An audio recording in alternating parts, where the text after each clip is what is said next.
교재인데 극하가 좀 빠졌죠? 아, 근데 여기 실린 문제가 챗GPT 문제들인데 그 AI가 만든 거란 말이야. 근데 AI가 학습을 잘못해서 좀 이상한 게 있어요. 문제를 보면은 뭐 이를테면 그 판문점에서 진수가 여기자를 지구차에 태운 게 이제 뭐 납치를 하기 위해서 그 남쪽으로 데려가려고 뭐 이제 이런 게 다 맞다고 하는 경우가 있는데 이런 거는 좀 알아서 걸읍시다. 그래서 챗GPT 요거 하다가 스프링 나오면 이제 그걸로 다시 줄 테니까. 보면은 그리고 이게 거의 아무것도 없거든. 보면은 이제 뭐 독서 같은 경우에 내가 제일 안 좋아하는 건데 이 문단별 요약하는 거 진짜 수능 문제 풀 때 개 쓸모없는데 이런 식으로 정리를 하더라고. 문단별로 왜 안 넣어 이걸 도대체. 그래서 이제 다음 주 중으로 이거는 책으로 안 만들어 준다는데 지금 하고 있는 게 뭐냐면은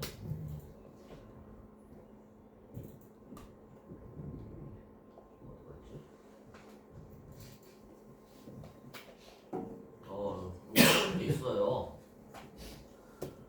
그래서 이제 지금 다 분석지를 열심히 만들고 있어 이런 식으로.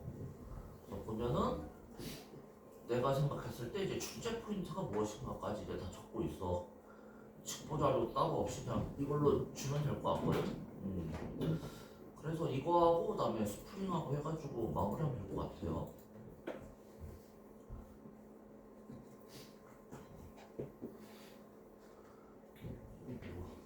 내가 수능 볼 때도 아니고 요즘처럼 독서 어렵게 나오는데 문단별 요약해가지고 뭐 더 나오지?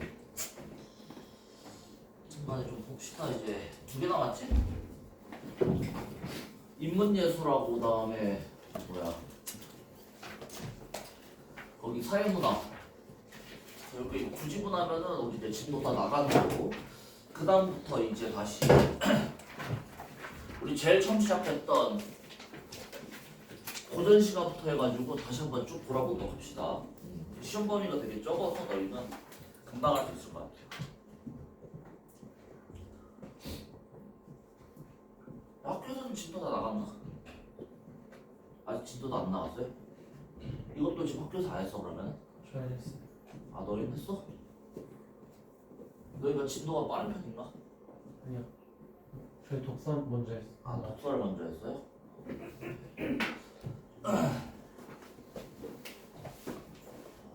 자 봅시다. 인문예술 공고 플로리다의 이제 정보창.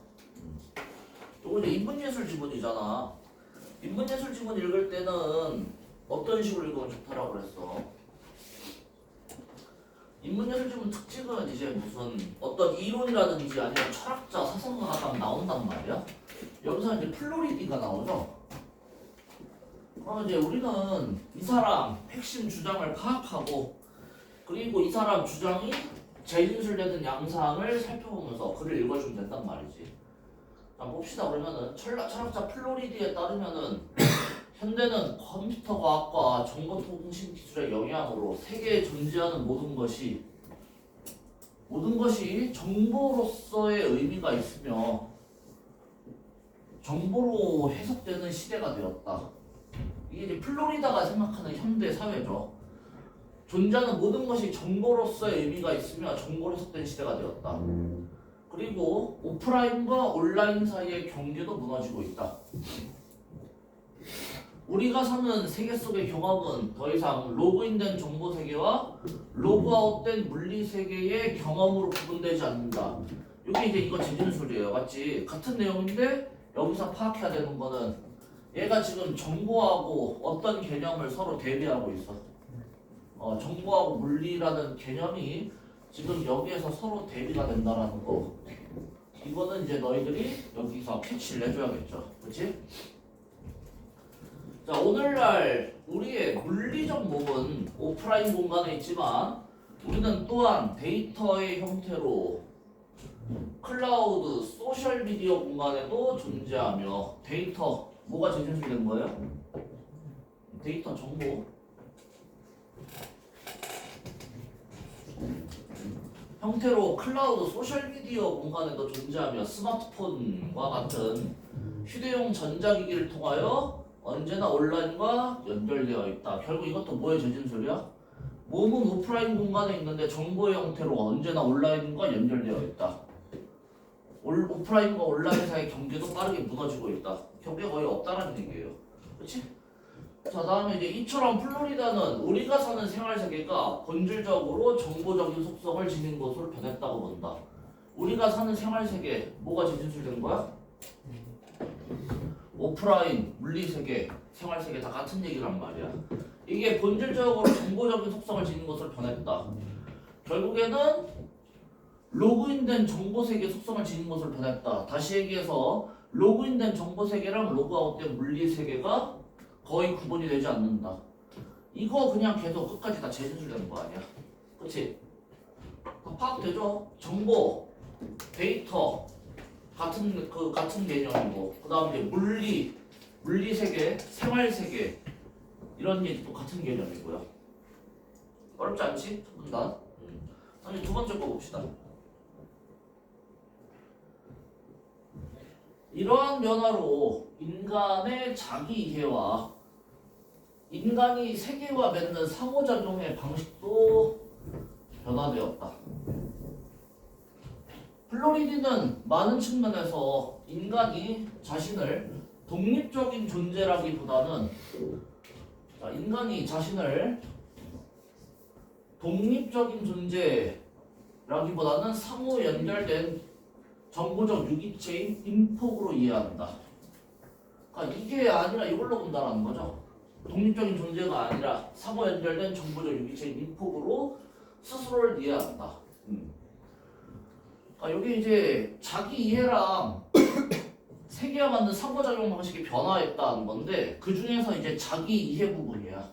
자기를 뭐로 이해하냐면은 독립적인 존재가 아니라 상호 연결된 정보 유기체 인폭으로 이해를 한다.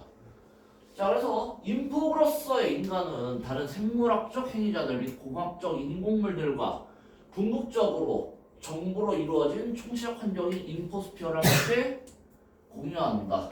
자, 인포스피어라는 거가 있는데 이제 여러분들은 고3이기 때문에 정의를 관형별로 표현을 한다고 그랬죠.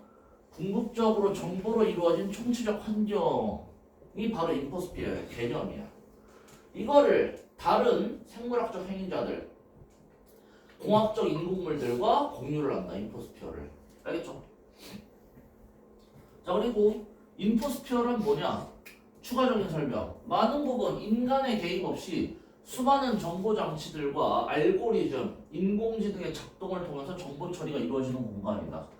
자, 인포스피어 추가 설명 뭐예요?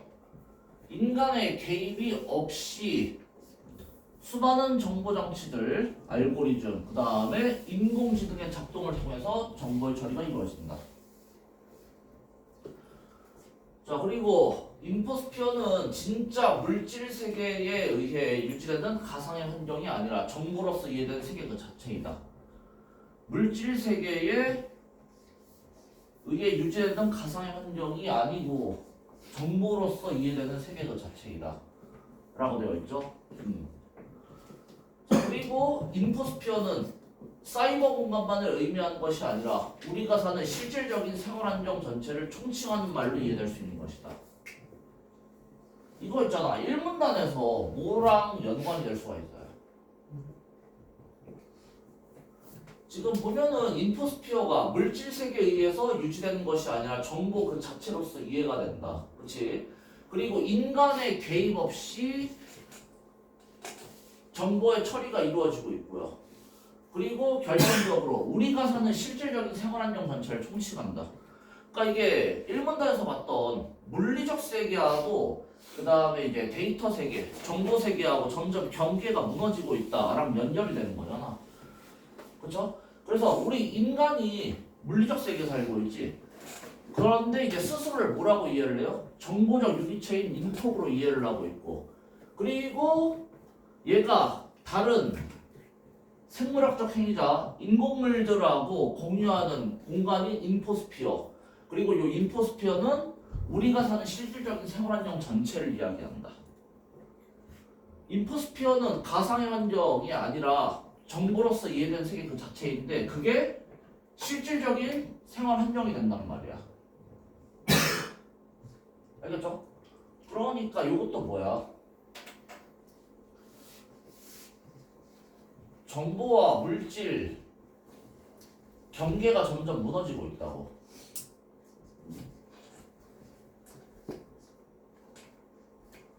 그래서 이제 1문단에 나왔던 플로리디 주장이 지금 계속 재진술이 되고 있는 거잖아요. 자, 다음에 인포스피어에서의 상호작용은 모니터나 키보드와 같은 전통적인 장치들의 중요성이 줄어들고, 전통적인 장치들 중요성이 줄어들고요. 터치스크린, 음성명령, 제스처 감지, 위치데이터 등을 통한 방식으로 바뀌어서 상호작용에 필요한 장치들이 점차 눈에 띄지 않고 소통할 수 있게 되었다. 자, 전통적인 장치, 이게 이제 모니터랑 키보드. 그 다음에 이 전통적인 장치랑 지금 대비된 게 뭐냐면은 상호작용에 필요한 장치죠. 이거랑 이거랑 지금 서로 대비가 되고 있어. 그렇지? 모니터랑 키보드 같은 경우는 어떤 역할을 해요? 모니터는 이제 출력값을 우리 화면에 띄워가지고 우리한테 전달을 한다던가, 키보드는 어때? 키보드는 내가 이제 입력을 하고 있고, 그치? 그래서 이거는 일방향적이라고 볼 수가 있어. 그런데 이제 터치스크린, 음성명령, 제스처 감지는 이제 상호작용, 서로 간에 이제 소통을 이제 주고받을 수 있다. 이런 점에서 이제 서로 대비가 된다고 볼 수가 있겠죠. 자, 그리고 뭐 인포스피어에서의 상호작용은 마찬가지로 어떻다? 정보적이다. 물질적이 아니라 정보적이라는 거야. 그 다음에 이는 읽기, 쓰기 및 실행의 조작이나 활동으로 해석될 수가 있다라고 되어 있죠. 그래서 결국 1문단은 뭐야 이거는? 1문단에서 이야기한 그 물리세계랑 정보세계의 경계가 무너지고 있다를 바탕으로 해서 인간이 자기 이해와 세계와 맺는 상호작용의 방식이 어떻게 변화했던가를 설명을 하고 있는데, 결국 이제 1문단 재진술이죠. 자기를 일단은 어때요? 독립적인 존재가 아니라 상호 연결된 정보적 유기체인 인폭으로 이해를 하고 있고, 그 다음에 이제 세계와 맺는 상호작용의 방식도 어때? 물리세계랑 물질세계랑 이제 정보세계의 경계가 무너지다 보니까 어떻게 돼? 그냥 인포스피어 자체가 우리가 사는 실질적인 생활 환경으로 이제 바뀌었다는 거지. 그렇지? 결국 이제 했던 얘기 또 하고 하는 거고. 다음 보자. 그 다음에 무슨 얘기가 나오냐면은, 플로리디는 인폭으로서의 인간이 인포스피어와 맺는 관계는 인간과 기술 그리고 대상이나 세계와의 관계에 대한 인식의 근본적인 전환을 요구한다고 주장한다.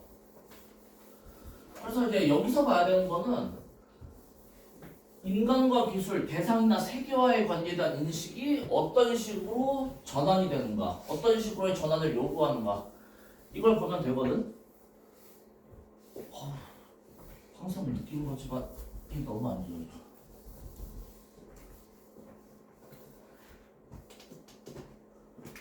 자, 일단은 이제 근본적인 전환을 요구한다는 얘기는 이전의 것이 어떤 것인지 알고, 이전의 것이 어떤 것인지 파악을 하고, 그것이 이제 어떤 식으로 전환이 되어야 되는가가 나와 있어야 돼요. 그래서 이제 이전의 방식, 전통적인 방식은 뭐냐면은, 기술은 주체와 객체, 문화와 자연 사이의 관계에 기초하여 이해가 된단 말이야. 자, 요거를 이제 다시 말해서, 즉 기술은, 원래 기술은 주체인 인간이 설정한 목적에 해당하는 문화를 이루기 위해 객체인 자연, 자, 이게 주체가 인간이고 객체가 자연이야. 이걸 통제하고 조작하기 위해 사용되는 수단의 집합이었다. 이게 전통적인 기술, 그리고 인간, 대상, 세계와의 관계라는 거죠. 요거를 이제 근본적으로 전환을 해야 된다잖아. 그치? 전통적으로 이랬다라는 얘기야. 자, 원래는 이랬는데 그러나 정보통신기술은 우리가 살아가는 실제 혹은 환경의 일부인 동시에 인간의 자기 이해에서도 정보의 생성, 관리 및 활용 등을 핵심적인 문제로 만들었다. 그런 점에서 인간과 기술의 관계가 단순히 주체와 객체, 자연과 문화라는 이분법적 구도를 통해서 이해될 수 없다는 점이 더욱 분명해지고 있다. 그러니까 이것도 뭐야 결국에는 원래 이랬는데 원래 이런 관계였는데 이렇게 이제 더 이상 이해할 수가 없다라는 얘기 아니야. 그죠? 별로 중요한 거 아니고 이제 여기서부터 인간은 더 이상 독립적으로 존재하는 주체도 아니며 세계의 중심도 만물의 척도도 입법자도 아니다. 자, 요거는 이제 위쪽 문단에서 인간이 스스로를 어떻게 인식한다라고 그랬어? 독립적인 존재가 아니라 자기 인식을 어떻게 한다라고 했어요? 여기 보면은 독립적인 존재가 아니라 상호 연결된 정보적 유기체인 인포그로 이해한다라고 그랬지. 그렇지? 요거 이제 다시 한번 얘기하는 거야 여기에서.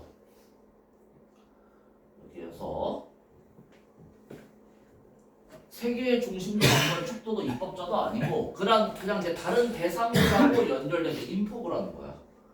독립적으로 존재하는 주체가 아니라 인간은 인포그다 인포그. 다른 대상들하고 연결되어 있는 존재. 자, 그리고 이제 객체는 더 이상 주체의 관심이나 이해관계를 반영하는 대상으로만 인식되지 않는 것이다. 그래서 이제 가장 중요한 게 이거지. 그래서 인식 전환을 어떻게 할 건데? 인간이 아닌 정보의 관점에서 보면은 인포스피어에 거주하는 모든 존재자나 행위자는 모두 동등하게 정보적이라는 면에서 어떤 물리적 차이도 없다. 인간을 다른 모든 존재들과 동일한 선상에서 정보적 대상으로 간주한 것이다. 알겠죠? 자, 그래서 인간의 위상이 어떻게 된 거야? 원래 독립적인 주체였어요. 독립적인 주체에서 정보적 대상으로 인식이 이제 전환이 돼야 된다라고 이야기를 하는 거지. 알겠죠? 인폭으로서의 정보적 대상.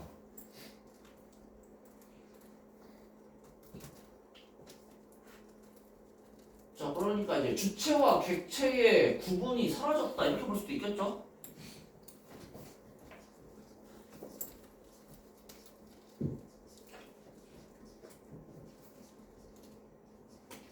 원래 전통적으로 봤을 때는 어떤 거야? 주체가 객체보다 좀 더 이제 위상이 높은 거잖아요. 주체가 객체를 통제하고 조작을 한다. 그치? 그런데 이제 그랬던 관계가 어떻게 바뀌는 거야? 원래 이랬었는데 이제 주체는 객체랑 똑같다. 모두 동일한 정보적 대상이다. 이게 뭐냐면은 바로 플로리다가 주장하는 인간이 인포스피어와 맺는 관계의 근본적인 인식 전환이다. 이렇게 보시면 된다고. 핵심이 뭔지 알겠어? 원래 인간은 이제 독립적인 주체로서 인간은 객체인 자연을 통제하고 조작하는 그러기 위해서 이제 기술을 사용하는 그런 존재였는데 이제 인간도 어떻게 된 거야? 자연하고 마찬가지로 똑같이 정보적 대상이 된 거야. 왜? 인간은 독립적인 주체가 아니라 뭐라고? 인포그라고. 다른 대상들하고 관계를 맺는 존재. 똑같아요. 그래서 이제 인간하고 자연하고 모두 동등해졌다. 동등하게 다 이제 정보적으로 바뀌었다. 알겠지?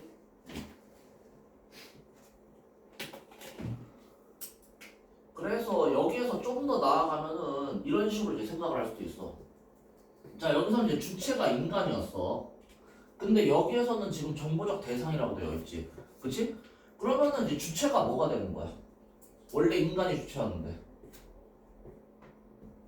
주체가 이제 정보가 돼버리는 거죠. 아니면 뭐 기술이라고 해도 되고. 그러니까 인간이 주체였는데 이제 더 이상 인간이 주체가 아니라 인간도 하나의 대상이란 말이야. 그래서 주체가 여기서는 인간이 아니라 뭐 이제 기술 또는 이제 정보로 바뀌었다. 알겠죠? 그래서 기술과 정보의 입장에서는 인간을 비롯한 모든 존재들이 다 그냥 객체가 되는 거야. 정보적 대상. 알겠지? 자, 이런 식으로 이제 보시면 되고, 다음에 플로리디는 인포스피어에 거주하는 모든 존재자는 정보적 존재자로서 내재적인 도덕적 가치를 지닌다고 보았다. 정보가 존재론적 범주의 핵심 개념이 되는 것이다. 이는 칸트 입장과 대비가 된다. 자, 여기까지 읽었을 때 이제 여러분들 자연스럽게 어떤 생각을 해야 돼요? 플로리디 입장이 칸트 입장하고 대비가 된다잖아. 그럼 당연히 차이점 찾아야겠지. 플로리디랑 칸트랑 입장이 어떻게 차이가 되는가? 일단 플로리디 입장이 먼저 나왔어요. 플로리디 입장은 뭐야?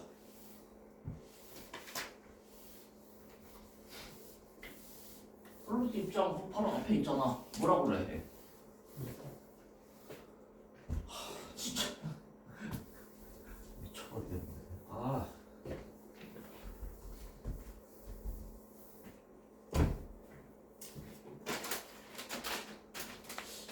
물론 딱 끌려나?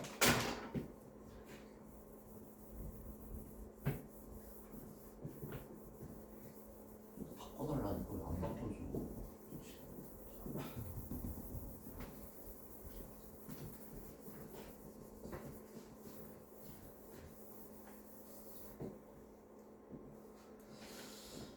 자, 그래서 플로리디 뭐라고 했냐면은 모든 존재자는 내재적인 도덕적 가치를 지닌다라고 되어 있죠. 그치?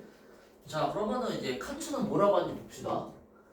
칸트는 어떤 것이 갖는 가치를 여기 칸트 같은 경우는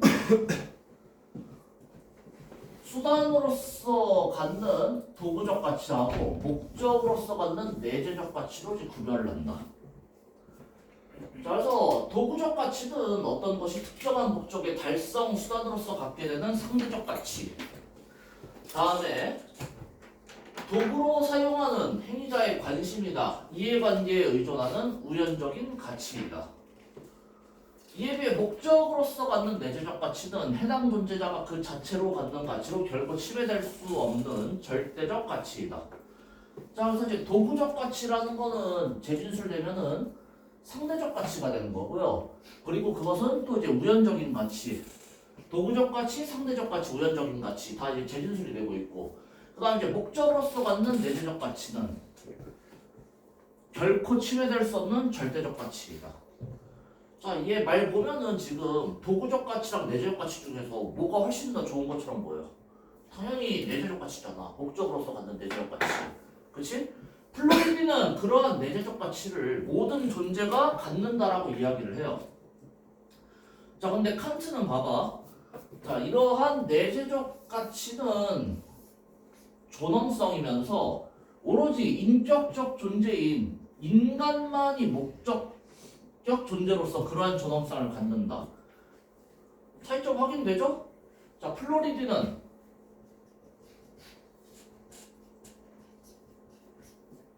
내재적 가치를 누가 갖는다? 모든 존재가 갖는다. 근데 칸트는 아니다. 내재적 가치는 존엄성인데 그러한 존엄성은 모든 존재가 갖는 게 아니라 오로지 인간만이 가질 수가 있다. 인간만이 목적적 존재로서 그러한 존엄성을 갖는다. 알겠지? 자, 그래서 여러분들 여기에서 그냥 공차 정리 가볍게 해주시면 된다고. 계속해서 봅시다. 이를 바탕으로 칸트의 윤리학에서는 도덕적 행위자는 자신의 행위자의 책임을 질 수 있는 존재이며, 도덕적 행위자라는 개념이 또 나왔어요. 자, 이게 자신의 행위에 책임을 질 수 있는 존재, 그리고 그 도덕적 행위자는 인간의 한정이 된다. 자, 그러니까 정리하면은 내재적 가치는 오로지 도덕적 행위자만 가질 수 있는 거고, 그거는 이제 오로지 인간뿐이다. 이렇게 연결이 되는 거고. 다음에 이제 플로리디는 거기에 대해서 반박을 하는데, 이와 같이 행위자의 우선성을 가져가고 있는 윤리적 담론 구조를 전복한다. 뒤집어 엎는다는 얘기야. 어떤 식으로? 그는 정보적인 상호작용에서 모든 정보적 존재자들은 도덕적 행위의 전송자인 행위자나 행위의 수신자로서 정보적 대상으로 인식되고 해석되는 피동자로 분류될 수 있다고 보고 피동자를 도덕적 관심의 중심으로서 윤리적 담론 핵심에 위치시킨다. 자, 이 피동자는 모든 정보적 존재자들이고 얘네들이 이제 윤리적 담론의 핵심에 위치가 돼요. 자, 그래서 차이점 뭐냐면은 여기에서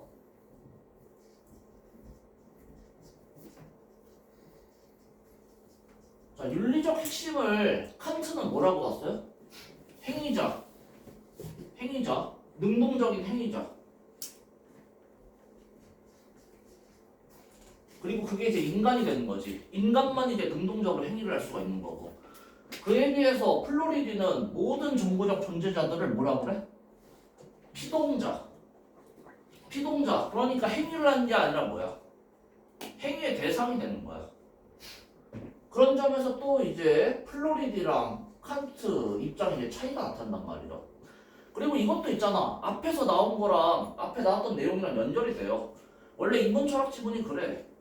계속 이제 하나의 주장이 재진술이 되는 건데 앞서서 우리 인간과 세계와의 관계를 볼 때 전통적으로 인간은 주체로서 객체인 자연을 지배한다라고 그랬었죠.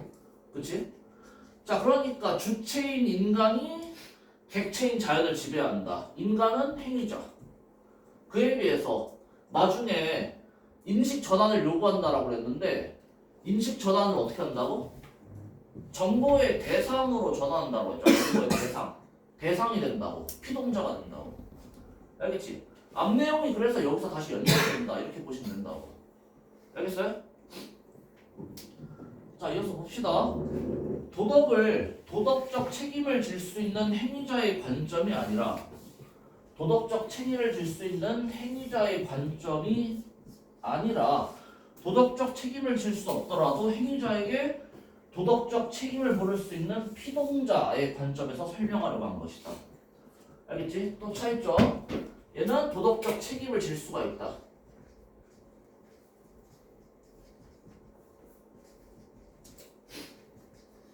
근데 플로리디의 요 피동자는 어때요? 도덕적 책임 질 수 있어 없어? 질 수 없죠. 그치? 요게 이제 차이점 기준이 뭐냐면은 도덕적 책임을 질 수 있느냐 없느냐에 따라서 이렇게 의견 차이가 나타나는 거고, 다음에 얘는 대신에 책임을 질 수는 없지만 뭘 할 수 있다? 책임을 물을 수는 있다. 알겠지? 자, 그래서 또 차이점 하나 나왔고요. 다음에 피동자에는 인격체나 생물뿐 아니라 기술이나 인공물까지 포함이 된다. 아까 전에 이제 모든 존재라고 그랬잖아. 그 모든 존재에는 기술이나 인공물 같은 이제 무생물도 포함이 된다는 거야. 그냥 이제 세계에 존재하는 모든 것들을 얘기하는 거죠. 그래서 이제 플로리디는 칸트가 말하는 내재적 가치를 피동자 중심의 윤리학과 결합을 한다. 그에 따르면 정보적 구조로 분석될 수 있는 모든 존재자는 도덕적 피동자로서 그 자체로 내면적 가치를 지니며 단지 있는 그대로 그것이 존재한다는 사실만으로 그 본성에 적합한 방식으로 실존하고 발전할 수 있는 권리를 지닌다. 그냥 뭐 이제 도덕적 피동자로서 요 내재적 가치를 지니기 때문에 그냥 그 자체만으로 실존하고 발전할 수 있게 된다. 끝인가? 뒤에 더 있구나. 근데 어차피 뭐 내용 다 나왔으니까 모든 지문이 그렇지만 사실 결론 부분은 크게 중요하지가 않죠. 어차피 그 이전의 내용이 다 나오기 때문에 그냥 앞내용 정리하는 거, 앞내용 다시 재진술하는 건데, 피동자 중심 윤리학은 도덕적 행위를 하는 주체의 관점이 아니라 행위로 인하여 영향을 받게 되는 피동자의 관점에서 접근한다. 앞에서 다 정리했던 거잖아. 도덕적 행위를 하는 주체, 그러니까 인간, 행위자, 도덕적 책임을 질 수 있는 그러한 내재적 가치를 지닌 인간의 관점이 아니라 행위로 인하여 영향을 받게 되는 모든 피동자, 모든 존재, 무생물을 포함한 모든 존재, 도덕적 책임을 질 수는 없지만 책임을 물을 수 있는 피동자의 관점에서 접근을 한다. 이를 통해 인포스피어에 거주하는 정보적 인간은 최소한의 존중과 보호를 받을 자격을 갖는다. 지금까지 도덕적 공동체에서 배제되어 있던 모든 종류의 존재들이 도덕적으로 유의미하고 중요한 존재가 될 수 있는 가능성을 열어놓은 것이다. 자, 이전에 전통적으로는 도덕적 공동체에서 누가 배제되어 있었어요? 배제되어 있던 존재들이 누구야? 인간을 제외한 모두지. 그렇지? 왜? 이전에는 오로지 내재적 가치를 지닌 것은 인간이야. 내재적 가치라는 게 그 목적 그 자체였잖아요. 그리고 내재적 가치랑 대비되는 개념이 뭐 있었어? 그 수단적 가치였나? 그거 있었잖아요. 그거는 다 뭐야? 다 수단이야, 수단. 그러니까 인간을 제외한 모든 존재들은 다 수단이었단 말이에요. 근데 그러던 것이 어떻게 바뀌었어? 인간이 그동안 이제 도구 취급했던 모든 존재들하고 그냥 관계를 맺는 동등한 대상으로 바뀌었잖아. 그러면서 이제 도덕 공동체에 인간을 제외한 모든 배제되어 있던 모든 존재들이 포함이 되면서 유의미하고 중요한 존재가 되게 되었다. 알겠죠? 그래서 이 글 정리하면 어떻게 돼? 자, 맨 처음 나왔던 얘기가 뭐야? 맨 처음 얘가 이렇게 얘기를 해. 자, 이제 지금 온라인하고 오프라인 경계가 붕괴되었다. 그래서 이제 물질하고 정보를 여기 대비되는 개념으로 내세웠는데 물질하고 정보가 이제 점점 어떻게 된다라는 거야. 물질하고 정보 구분하기가 어려워진다는 거야. 물질 세계가 이제 곧 정보 세계가 되는 거. 자, 이런 상황 속에서 인간은 자기를 인식하는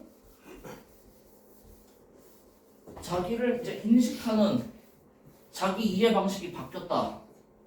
그래서 원래 인간은 스스로를 이제 독립적인 주체로서 생각을 했는데 이제 뭐라고 생각을 한다? 다른 모든 존재들하고 인포스피어를 공유를 하는 인포로서 인식을 한다. 다른 모든 존재들과 관계를 맺는 인포로서 인식을 한다. 그렇죠? 자, 그러면서 인간은 이제 더 이상 독립적이지 않고 주체의 자리에서 내려왔어요. 그리고 인간도 결국 뭐가 되는 거야? 행위자, 주체가 아니라 정보의 대상, 피동자로 바뀌었어. 알겠죠? 자, 그래서 전통적인 관점을 반영한 게 칸트고 걔랑 이제 우리가 차이점 정리한 게 플로리드였죠? 그래서 이제 칸트의 입장에서 독립적인 인간은 능동적 행위자로서 오로지 이제 인간만이 내재적 가치를 갖는다라고 얘기를 했고 플로리디는 아니다. 인간은 이제 인포구고 다른 모든 존재들하고 똑같이 정보의 대상, 피동자이기 때문에 이제 더 이상 인간만이 어떤 내재적 가치를 갖는 것이 아니다. 도덕적 책임을 질 수는 없어요. 인간도 이제는. 하지만 이제 책임을 물을 수 있는 그러한 이제 모든 존재들하고 동등한 위치에 서게 되었다. 그런 점에서 이제 결론. 도덕 공동체는 그동안 이제 인간 외에 배제되었던 모든 존재들을 이제 끌어들이게 되었다. 그러니까 이제 인간 외에 다른 존재들도 존엄성이 생겼다. 이런 식으로 이해를 하면 되겠죠. 그치? 내용이 긴데 글 자체가 긴데 내용 자체는 별거 없단 말이야. 그냥 이제 두 가지만 알아두면 돼요. 세상이 기술에 의해서 바뀌면서 인간의 위상이 예전하고는 달라졌다. 어떤 식으로? 주체에서 다른 모든 존재들과 관계를 맺는 동일한 이제 객체로서 여기에서 이제 모든 주장이 다 파생이 되는 거잖아. 그치? 자, 잘 이해 안 가는 거?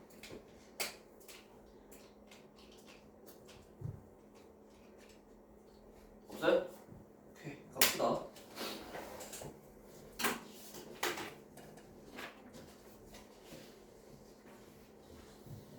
여기 수도 문제를 안 넣어놨네? 아이씨.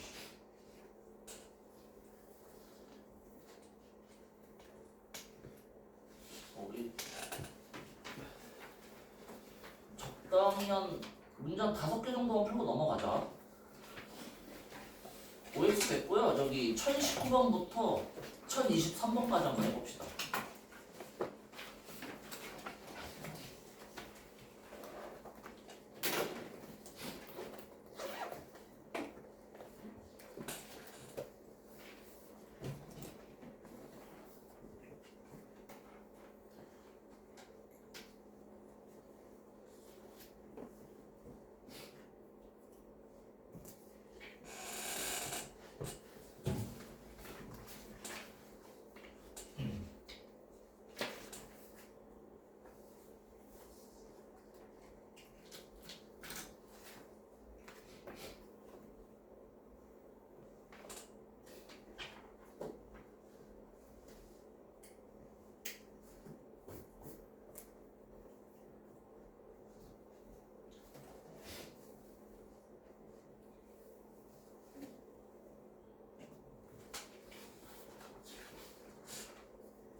이번 선택지가 틀린 건 아닌데 좀 불친절하네.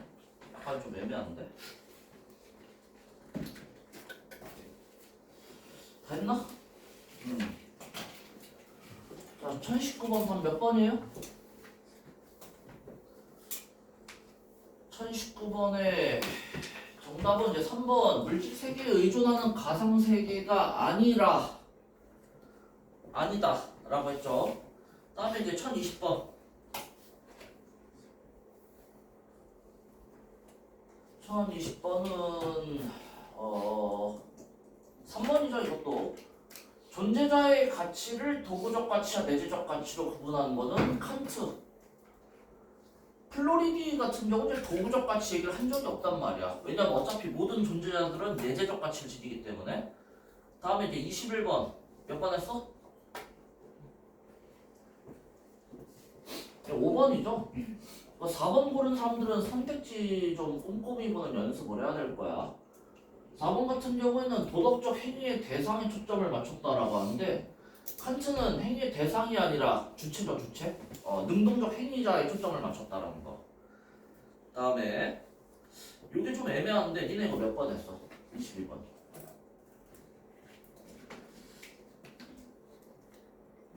답 2번이거든? 내가 봤을 땐 2번이에요. 자, 일단은 이런 이제 보기 문제 같은 경우는 이게 이제 사례잖아. 그래서 이제 수능에서 사례 나오는 문제 나올 때는 일단은 여기 나와 있는 개념을 본문에 있는 개념으로 재진술을 일단 하고 해야 된다라고 그랬지. 자, 그럼 여기에 지금 이제 보행자랑 여기 탑승자 있고 다음에 이제 자동차가 있어. 있을 때 보행자랑 탑승자는 뭐야? 얘는 이제 인간. 그다음에 자동차는 뭐야? 인간은 아니고 얘는 그냥 이제 정보적 존재자란 말이야. 자, 그래서 여기 보면은 칸트 의견이 나와 있고 플로리드 의견이 나와 있단 말이야. 칸트 의견에서는 우리가 도덕적으로 고려를 해야 하는 대상은 누구예요? 보행자, 탑승자, 요 인간들밖에 없어. 그에 비해서 이제 플로리디는 뭐라고 이야기를 해? 플로리디 입장은 요 보행자, 탑승자, 인간하고 그 다음에 여기 있는 자동차하고는 어떻다? 서로 동등하다고 보는 입장이야. 그쵸? 다 동등해요. 그렇기 때문에 이 자동차 역시도 도덕적 고려의 대상이 되어야 된다. 알겠지? 그러니까 이제 플로리디 입장에서는 자동차가 파괴되는 거하고 사람 죽는 거하고 차이가 없는 거야. 얘는.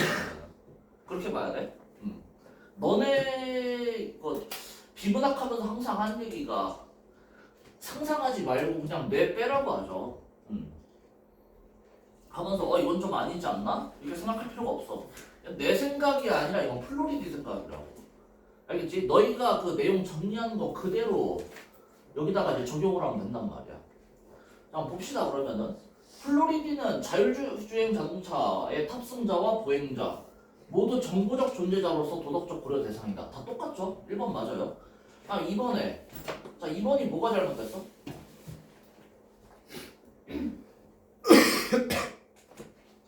자 2번이 만약에 맞다면은 칸트는 탑승자의 안전만 고려하고 보행자의 안전은 고려하지 않는다는 의미가 돼.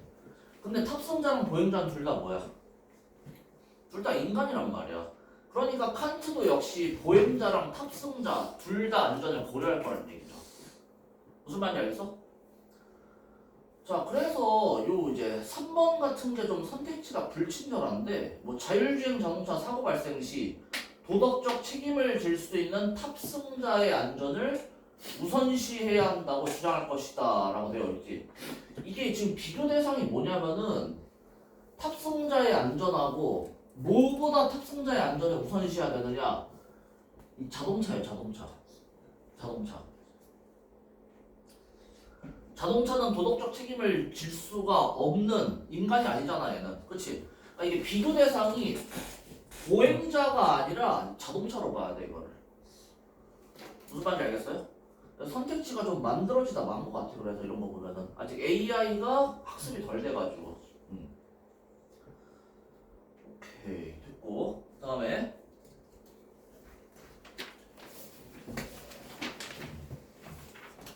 23번은 23번 4번이죠? 그렇지. 뭐 통해서만 설정한다. 이거 잘못된 거고. 그래서 지금 이제 같이 요 이제 인문지문 하나 살펴봤고요.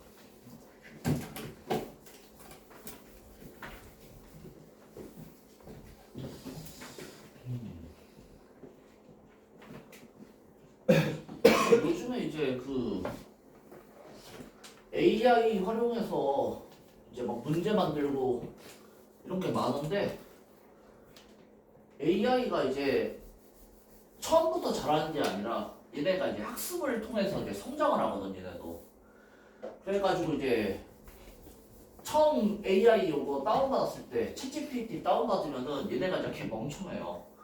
그래가지고 이제 멍청한 애들한테 학습을 시키는 거야. 아 이를테면 뭐 이런 거지. 내가 이제 처음에 받았을 때 자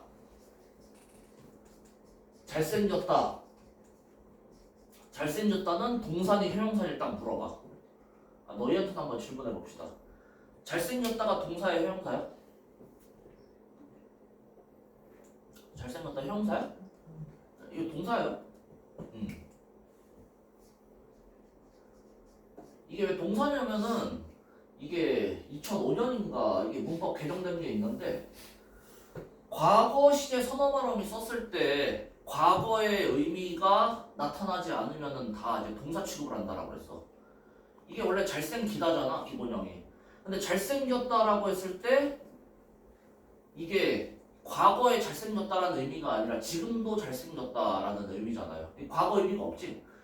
그러니까 이거 과거 의미로 바꾸려면은 과거 시제 선어 발음이 한 번 더 써야 되잖아. 잘생겼었다 이런 식으로. 그치? 그래서 이런 식으로 과거 시제 선어말 어미를 썼는데도 현재의 의미를 나타내면은 이건 이제 동사로 취급하기로 했다고. 그래서 이거 비슷한 게 뭐 못생겼다. 그 다음에 낡았다 뭐 이런 것들이 있어요. 엄매 이번에 수능에 나올 수도 있으니까 교육과정 바뀌면서 좀 알아둡시다. 그래서 이제 이거 처음 물어봤을 때 얘네 챗GPT도 너희들처럼 이거 효용사라고 막 대답을 했단 말이야.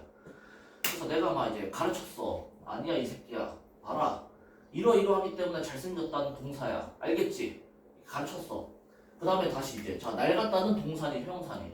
근데 이제 챗GPT가 멍청해가지고 말귀를 못 알아듣는다고. 또 이거 효용사라고 그러는 거야. 그래서 좀 막 이제 욕하면서 가르쳐야지 얘가 말을 잘 듣는단 말이야. 그래서 아니 등신아 아까 전에 내가 뭐라고 했냐. 진짜 이제 약간 그 애들 가르치는 것 마냥 이렇게 한 몇 번 반복하면은 얘가 이제 알아먹는다고. 그래서 챗GPT가 생각보다 멍청해서 이게 진짜 여러 가지 자료 같은 거 쑤셔 넣고 막 이제 혼내야지 좀 고퀄리티 문제를 만드는데 이거는 아직 좀 학습이 덜 됐다. 좀 양해를 바란다 그래서 그래서 어쨌든 그 여러분들 납득 안 가는 거 이제 건너뛰고요. 나중에 스프링 줄 테니까 그걸로 이제 마무리 잘 하시고. 알겠지? 그래도 지금 이거는 괜찮은 편이야. 저기 이제 너네 말고 거기 광명고, 명문고 얘네는 이제 문제가 전부 다 틀려가지고 그 책을 전량 폐기하고 지금 싹 다 다시 만들고 막 그랬어. 너희는 그래도 이제 뭐 진수가 여기자를 납치했다 이 정도 제외하고는 이제 상당히 양호한 편이라고 볼 수가 있어요 이게.